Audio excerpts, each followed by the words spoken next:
હિન્દુ ધર્મમાં જાગૃતિ લાવવા માટે ભરૂચથી કાવી કંબોઈ સમરસ કાવડ યાત્રાનું આયોજન કરવામાં આવ્યું હતું, જે આમોદ આવી પહોંચતા તેનું ધારાસભ્ય ડીકે સ્વામી સહિત અન્ય અગ્રણીઓએ સ્વાગત કર્યું હતું.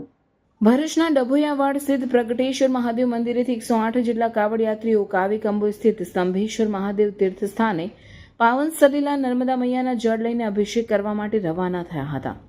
જે કાવડ યાત્રા ગતરોજ સાંજના આમોદ તાલુકાના નાહિયેર ગામે આવી પહોંચતા ધારાસભ્ય ડીકે સ્વામીએ કાવડ યાત્રીઓ સાથે હિન્દુ ધર્મ સેનાના આગેવાનોનું પુષ્પમાળા પહેરાવી સ્વાગત કર્યું હતું.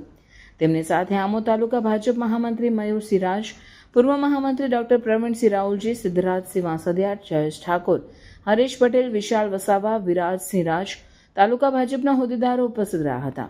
ત્યારબાદ કાવડ યાત્રા આમોદ 4 રસ્તા ઉપર આવી પહોંચતા આમોદ શહેર ભાજપ પ્રમુખ મિથુન મોદી, મહામંત્રી હિતેશ શાહ, ભાવિક પટેલ, પૂર્વ મહામંત્રી ભીખાભાઈ લીંબચિયા, નગરસેવક વિજલ ભરવાડ, મોન્ટુ કંસારા, વિશ્વ હિન્દુ પરિષદના કેતન પટેલ, સગુણ શાહ, વૈભવ શાહ, કપિલ જાદવ સહિતના લોકોએ પુષ્પવર્ષા કરી કાવડ યાત્રીઓનું સ્વાગત કર્યું હતું. કાવડ યાત્રીઓ આમોદ આવી પહોંચતા હર હર મહાદેવના ગગનભેદી નારા લગાવવામાં આવતા વાતાવરણ ભક્તિમય બની ગયું હતું. કાવડ યાત્રીઓ દ્વારા પાવન સલીલા નર્મદાના જળથી સ્તંભેશ્વર મહાદેવને જળાભિષેક કરાવવામાં આવશે. અત્રે ઉલ્લેખનીય છે કે અખિલ ભારતીય સંત સમિતિ પ્રેરિત હિન્દુ ધર્મ સેના દ્વારા હિન્દુ ધર્મમાં જાગૃતિ લાવવા માટે સમરસ કાવડ યાત્રાનું આયોજન કરવામાં આવ્યું હતું.